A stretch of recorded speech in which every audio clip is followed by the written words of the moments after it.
in cooperation with the National Reconnaissance Office. I especially wish to thank the surviving members of the second-generation Project Wildfire, who were able to sit with me after their debriefings to verify even the most minute details. And for those members who did not survive, I offer my heartfelt thanks to the friends, co-workers, and family members who set aside their grief to share the intimate stories necessary to convey their loved ones' unique constellations of personality, expertise, and motivation. It is thanks to their gracious efforts if these pages are able to breathe life and humanity into what could otherwise be a dry and technical treatment of events. By compiling a multitude of personal viewpoints along with hard facts, I have attempted to capture the fear and wonder that fueled the deadly events of these 5 days. In some cases, the reader must bear with practical reports based on little more than hard data, but when possible, this reportage has been bolstered with subjective opinions, thoughts, and emotions reported after the fact. By using both avenues of information, I have taken the liberty of reconstructing events to provide a more traditional narrative experience. Lastly, and most importantly, this account would never have been possible without the groundbreaking work of the late Michael Crichton, M.D., a visionary who shattered a code of silence and introduced a stunned world to the precursor events to this crisis.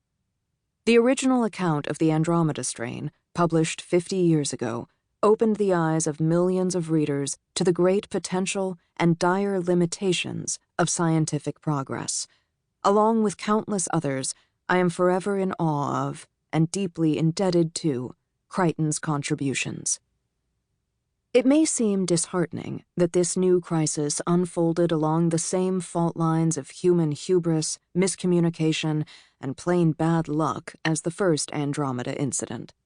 However, it is not my intent to vilify or blame any institution or individual. In the moment, each of us necessarily believes we are the hero of our own story, even those of us later judged to be villains. I will leave such judgments to you, the reader. The scientists, astronauts, and soldiers who lived through the events described in these chapters were human beings with strengths and flaws. Some showed surprising heroism in the face of annihilation, while others failed at crucial moments.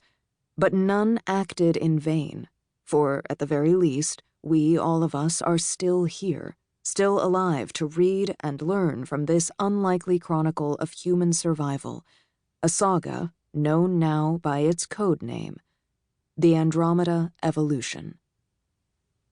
DHW, Portland, Oregon, January 2019. Day 0. Contact. The future is coming faster than most people realize. Michael Crichton. Event classification. When it all began again, Paulo Aranha would have been bored and sleepy. He was only a year from retirement from the National Indian Foundation of Brazil, known under its Portuguese acronym FUNAI. Stationed on the outskirts of government-protected land stretching across the Amazon basin, the sertanista was in his mid-50s and had spent his career protecting the undeveloped interior of Brazil. He was sitting under a flickering, generator-run light bulb, lulled to drowsiness by the rising morning heat and the familiar sounds of the untamed jungle outside the open windows of his monitoring station. Paulo was at least 30 pounds overweight, sweating in his official olive FUNAI uniform, and seated before an old metal desk loaded with an eclectic array of electronic equipment. As was his habit, he was squinting down at his lap, his concentration focused intently on hand-rolling a tobacco cigarette with his blunt, yet surprisingly agile fingers. His movements were sure and quick, with no hesitation or trembling, despite the gray whiskers jutting from his cheeks and his steadily failing eyesight. As he lit and puffed contentedly on his cigarro, Paulo did not notice the red warning light flashing on his computer monitor. It was a small over. To keep listening to this audiobook, I've left you a link in the description so you can do it, at no cost thanks to Audible's 30-day free trial.